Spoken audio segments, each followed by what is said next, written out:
Hello दोस्तों। आज की इस रोमांचक कहानी में आप सभी का बहुत बहुत स्वागत है। मेरी जॉब के 5 महीने बाद ही मेरा ट्रांसफर उस शहर में हो गया जहां मेरी दीदी और मेरे जीजा रहते थे। मैं उनसे मिलने के लिए बहुत खुश थी क्योंकि मेरे जीजा जी के साथ मेरा दोस्ती वाला रिश्ता था और दीदी से तो मेरी हमेशा से ही खूब पटती थी। 4-5 दिन में ही मैं अपना सारा सामान लेकर उनके घर पहुंच गई। वो लोग भी मेरे आने से बहुत खुश थे। मेरी दीदी के 2 प्यारे प्यारे बच्चे थे और मुझे उनके साथ खेलना बहुत पसंद था। एक बार की बात है, मुझे 5 दिनों के लिए दूसरे शहर में एक मीटिंग के सिलसिले में जाना पड़ा। मैंने दीदी और जीजा जी को मीटिंग के बारे में बताया और अपना कुछ सामान लेकर वहां से निकल गई। लेकिन जैसे ही मैं फ्लाइट में बैठने वाली थी, तभी हमारे बॉस ने बताया कि जो विदेशी लोग हमसे मीटिंग करने के लिए आ रहे थे, वो अब नहीं आ पाएंगे।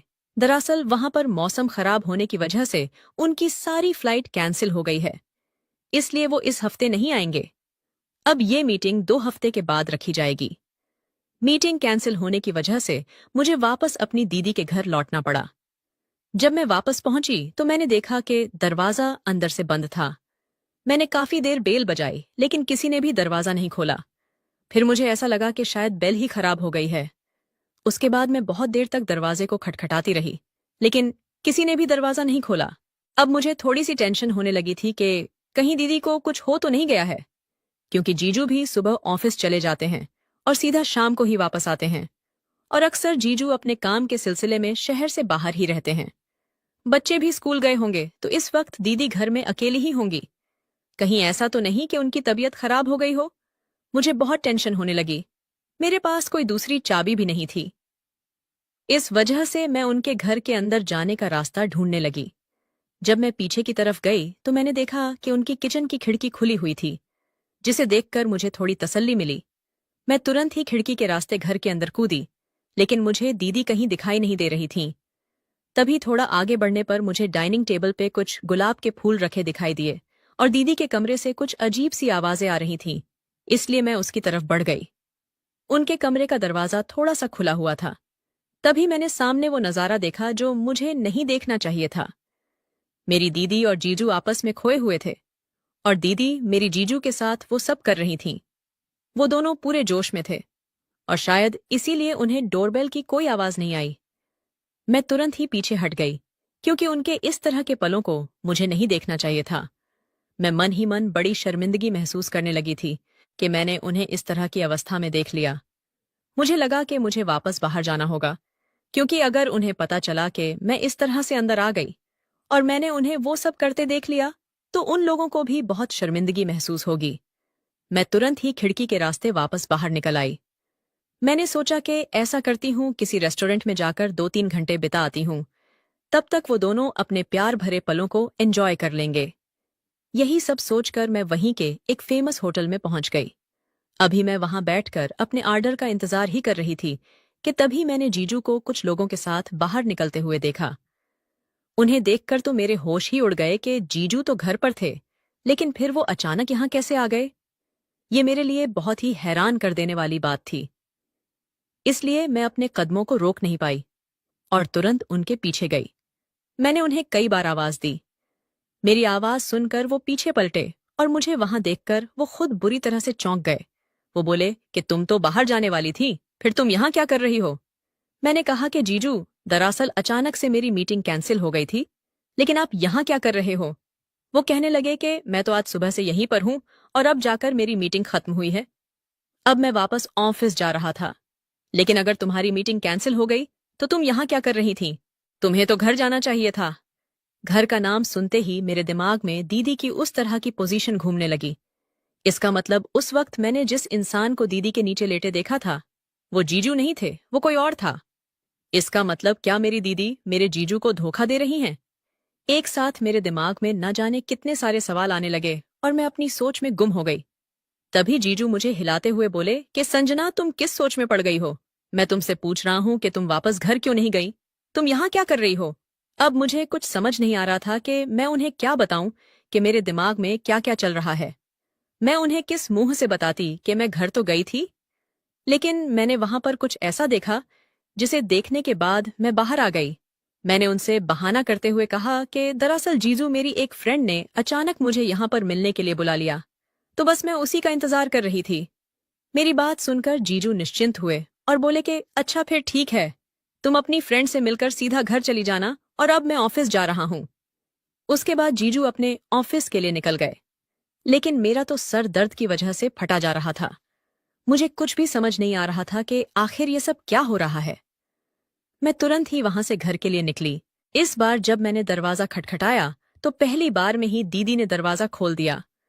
मुझे सामने देखकर दीदी बुरी तरह से चौंक गई और बोली कि तू तो मीटिंग के लिए गई हुई थी, फिर अचानक कैसे आ गई? तो मैंने उनसे कहा कि दरअसल मेरी मीटिंग कैंसिल हो गई थी, बस इसीलिए मुझे वापस आना पड़ा। उसके बाद वो मुझसे बिल्कुल नॉर्मल तरीके से बात कर रही थी, जैसे कि वो हमेशा से करती आई थी। मुझे अभी तक यकीन नहीं हो रहा था कि मैंने दीदी को उस वक्त किसी और के साथ देखा था। मैंने एक बार फिर से खुद को सांत्वना देने के लिए दीदी से पूछा कि क्या जीजू दोपहर को घर वापस आए थे? तो वो कहने लगी कि तुम्हें तो पता ही है कि तुम्हारे जीजू ज्यादातर अपने काम के सिलसिले में बाहर ही रहते हैं, और जब यहाँ होते हैं तो वो सुबह ऑफिस के लिए निकल जाते हैं और सीधा रात में ही वापस आते हैं। लेकिन तुम ये सब क्यों पूछ रही हो? तो मैं उनसे कहा कि कुछ नहीं, बस ऐसे ही पूछ रही थी। उसके बाद मैं खाना खाकर चुपचाप अपने कमरे में बैठ गई। लेकिन मेरे दिमाग में अभी भी वही दृश्य चल रहा था जो मैंने कुछ घंटे पहले देखा था। दीदी के दोनों बच्चे मेरे साथ खेल रहे थे, लेकिन आज मेरा उनके साथ खेलने का बिल्कुल मन नहीं कर रहा था। मुझे बार बार रोना सा आ रहा था। मेरा दिल कर रहा था कि मैं दीदी से जाकर पूछ लूं कि आखिर वो ये सब क्यों कर रही हैं। वो अपने ही हाथों से अपने बसे बसाए घर को क्यों उजाड़ना चाह रही हैं। जीजू तो कितने अच्छे हैं, उनकी कितनी कदर करते हैं, उनके लिए किसी भी चीज की कोई कमी नहीं होने देते हैं, तो फिर दीदी उन्हें धोखा क्यों दे रही है? लेकिन मैं उनसे कुछ भी नहीं पूछ सकती थी, क्योंकि मैं पक्के तौर पर नहीं कह सकती थी कि मैंने जो देखा है उसमें कितनी सच्चाई है। मुझे लगा कि अब शायद मुझे इस मामले की तह तक जाना होगा और दीदी पर नजर रखनी होगी। मैंने उस दिन से दीदी पर ध्यान देना शुरू किया, तो मैंने देखा कि रात को जीजू के सोने के बाद दीदी के फोन पर किसी का फोन आता था और वो चुपचाप छत पर जाकर उससे बातें करती थीं। इससे मुझे ये तो पक्का हो गया था कि वो किसी से बात करती हैं और उनकी जिंदगी में कोई दूसरा आदमी भी है। लेकिन वो ये सब क्यों कर रही है, ये मुझे अभी तक समझ नहीं आया था। अभी कुछ ही दिन बीते थे कि मेरे बॉस ने मुझे एक जरूरी मीटिंग अटेंड करने के लिए एक बड़े से होटल में भेजा। मैं अपनी मीटिंग खत्म करके वहां से निकलने ही वाली थी कि तभी मैंने दीदी को होटल के रिसेप्शन पर खड़े हुए देखा। वहां पर बात करने के बाद वो ऊपर बने रूम की तरफ चली गई। मैंने चुपके से उनका पीछा किया तो देखा कि वो एक कमरे के अंदर गई हैं। उसके बाद मैं नीचे रिसेप्शन एरिया में उनका इंतजार करने लगी। करीब 3 घंटे के बाद वो उस कमरे से बाहर निकली और 5 मिनट के बाद ही उस कमरे से एक आदमी बाहर आया। लेकिन वो आदमी कौन था? इससे पहले मैंने उस आदमी को कभी नहीं देखा था। दीदी को बाहर आता देख मैंने जल्दी से अपना चेहरा ढक लिया। फिर मैंने देखा कि वो आदमी तो वहां से चला गया है, लेकिन दीदी अभी भी होटल के बाहर खड़ी थी। मुझे लगा कि ना जाने वो किसका इंतजार कर रही हैं। तभी एक टैक्सी उनके सामने आकर रुकी और वो उस टैक्सी में बैठकर कहीं जाने लगी। मैंने भी तुरंत ही एक दूसरी टैक्सी बुलाई और उस टैक्सी को दीदी की टैक्सी का पीछा करने के लिए कहा। मुझे लगा कि शायद दीदी घर जा रही होंगी, लेकिन घर का रास्ता तो पीछे ही छूट गया था। तो आखिर दीदी कहाँ जा रही थी? अभी हमारी टैक्सी आगे के रास्ते पर बढ़ ही रही थी कि फिर से दीदी की टैक्सी एक दूसरे होटल के पास जाकर रुकी। उसके बाद वो टैक्सी से उतरकर होटल के अंदर चली गई। मैं भी छुपकर उनके पीछे गई। वो लिफ्ट से होते हुए उस होटल के एक रूम के अंदर चली गई और उस रूम से भी वो करीब 2 से 3 घंटे के बाद बाहर आई। इस बार वो जिस आदमी के साथ बाहर आई थी उसे देखकर मेरे होश ही उड़ गए, क्योंकि वो आदमी मेरे बड़े भाई राजन का दोस्त था। पर वो इतनी दूर यहाँ पर क्या कर रहा था? और दीदी उसे इस होटल के कमरे में चुपचाप मिलने क्यों आई थी? मुझे ये सारा माजरा समझ ही नहीं आ रहा था। वो दोनों एक साथ होटल से बाहर निकले, लेकिन अलग अलग टैक्सी में बैठकर कहीं चले गए। मेरे दिमाग में काम करना बंद कर दिया था। क्या दीदी एक साथ कई सारे आदमियों के साथ? मैंने अपने आप से कहा कि मैं अपनी बहन के बारे में ऐसा कैसे सोच सकती हूँ। बचपन से लेकर आज तक मैंने अपनी बहन को कभी भी ऐसी कोई हरकत करते नहीं देखा जिससे मुझे उसके चरित्र पर शक हो। लेकिन फिर आज जो मैं अपनी आंखों से देख रही हूं वो क्या है? वो इन सब लोगों के साथ होटल के कमरों में जाकर आखिर क्या कर रही थी? शाम को जब मैं वापस घर आई तो मैंने देखा कि दीदी बहुत ज्यादा परेशान थी। मैंने उनसे पूछा कि आप इतना परेशान क्यों हो? तो वो कहने लगी कि मैं घर में अकेली रहती रहती बोर हो जाती हूँ। तुम लोग भी अपने अपने काम पर निकल जाते हो, बच्चे भी स्कूल चले जाते हैं। तुम लोगों में से किसी के पास इतना टाइम नहीं है कि कभी मुझे बाहर ले जाकर घुमा दो। एक काम करो, तुम और तुम्हारे जीजू एक दिन के लिए ऑफिस से छुट्टी ले लो, फिर हम सब कहीं बाहर घूमने चलते हैं। बहुत दिन हो गए हैं, मैं भी कहीं नहीं गई हूं और बच्चे भी कहीं नहीं गए हैं। मैंने उस वक्त उनकी हाँ में हाँ मिला दी, लेकिन मैं अपनी दीदी का सफेद झूठ सुनकर दंग रह गई थी। मैंने आज ही दीदी को इतने सारे होटल के चक्कर लगाते देखा था, लेकिन ऐसे जाता रही हैं जैसे घर से बाहर ही ना निकलती हों। अभी कुछ दिन ही बीते थे कि एक दिन फिर से ऐसा हुआ कि मैं ऑफिस से जल्दी घर आ गई और आज भी दीदी दरवाजा नहीं खोल रही थी। मैं समझ गई कि उस दिन जो आदमी घर आया था, शायद वही आदमी आज भी आया होगा। ये सोचकर मुझे बहुत गुस्सा आ गया। मैंने सोचा कि आज मैं इन लोगों को छोड़ूंगी नहीं। दीदी जीजू के साथ बहुत गलत कर रही हैं।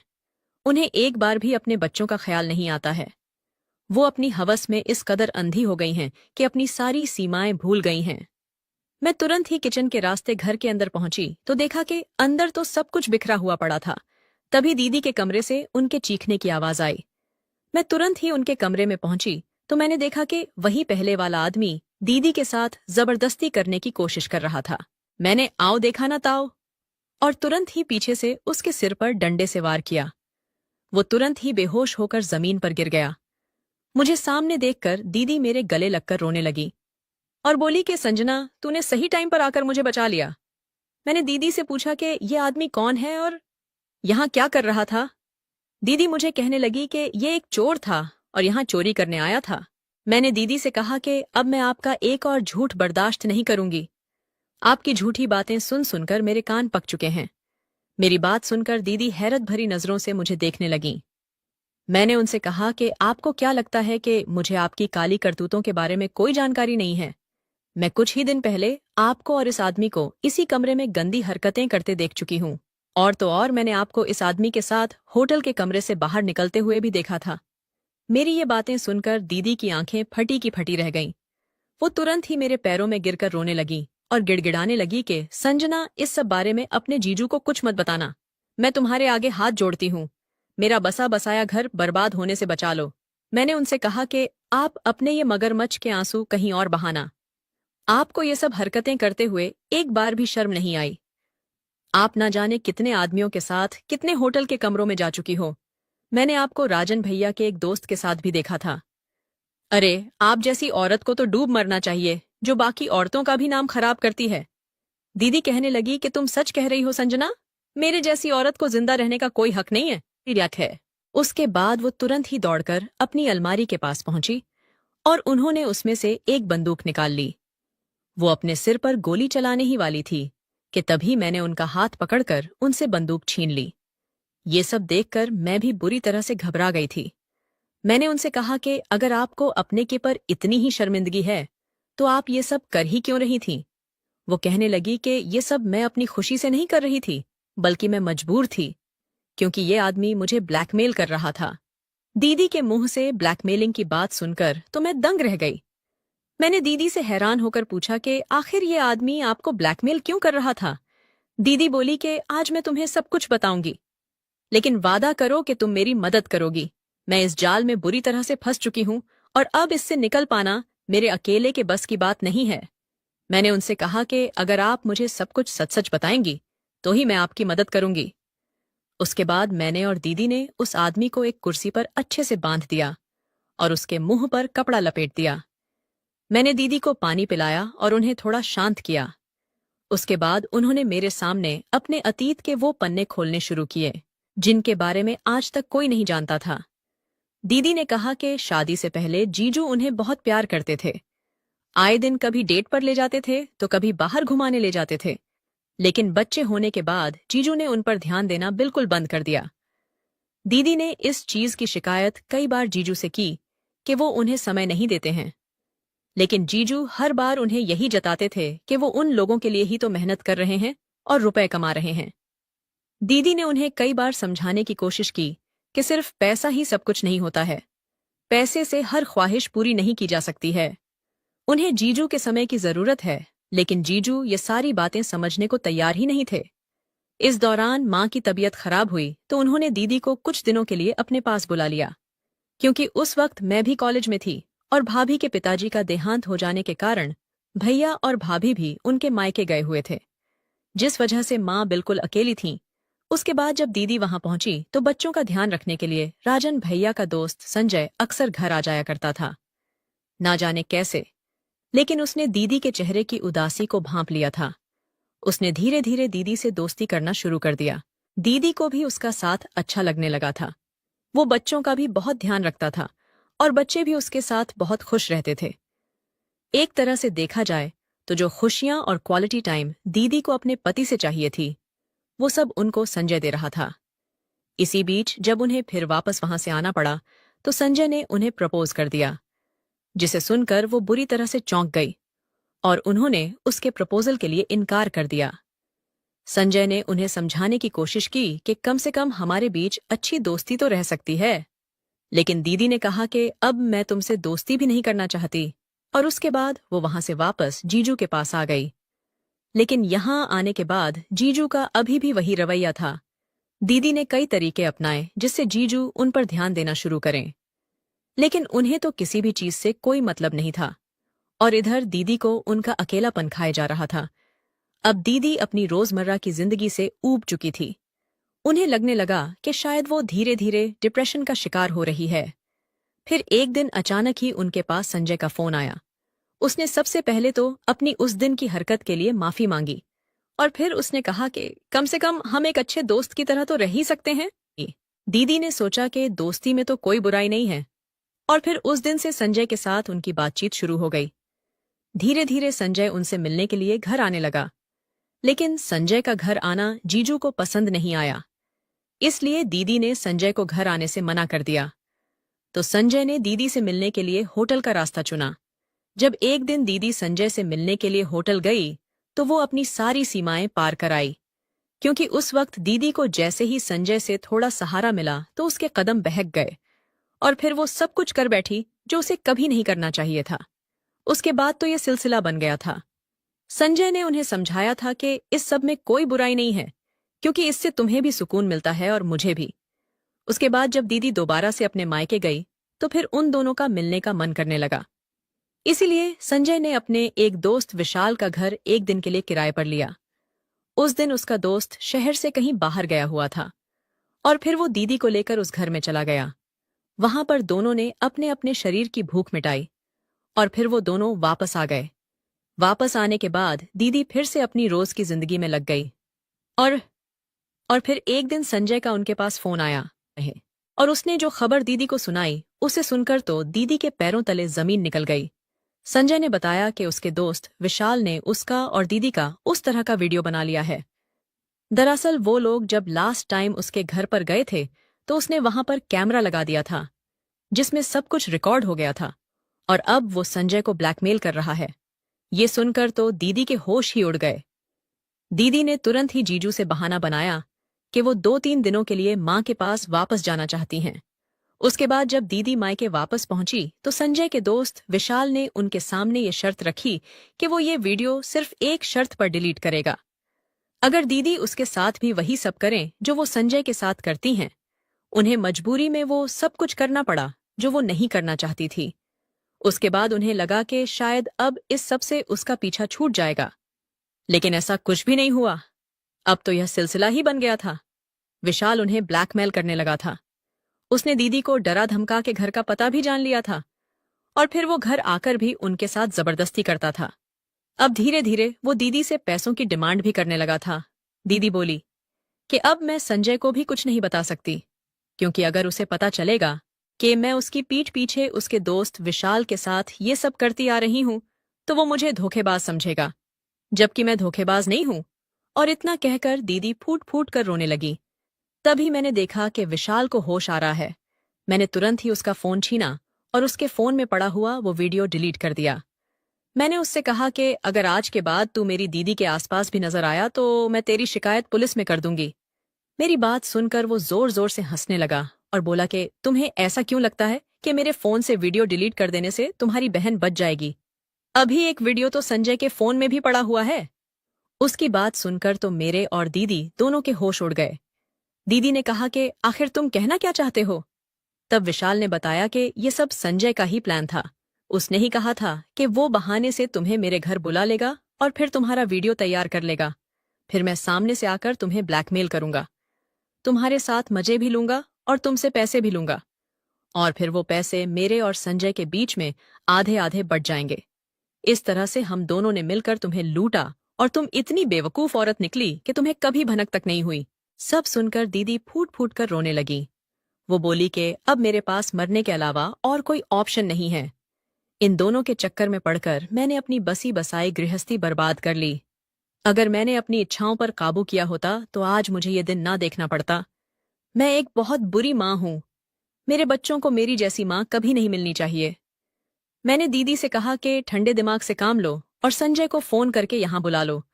उससे कहो कि आप अकेली हैं और उसके साथ समय बिताना चाहती हैं। शरीर का भूखा संजय तुरंत ही दीदी के पास आ गया। दीदी संजय और विशाल को एक साथ कमरे में ले गई और तब तक मैंने पुलिस को फोन कर दिया। पुलिस उन दोनों को पकड़ कर ले गई और कुछ महीनों बाद कोर्ट ने उन्हें 10 साल की सजा सुनाई। मैं आप सबसे भी यही कहना चाहती हूँ कि कुछ मिनटों के मजे के लिए अपनी जिंदगी बर्बाद मत करें और अपने लोगों को समय दें, क्योंकि हर जरूरत पैसे से पूरी नहीं हो सकती। कमेंट करके जरूर बताइएगा कि आपको ये कहानी कैसी लगी। आगे ही ऐसी रोमांचक कहानियों के लिए मेरे चैनल को सब्सक्राइब कर लें और बेल आइकन दबाना ना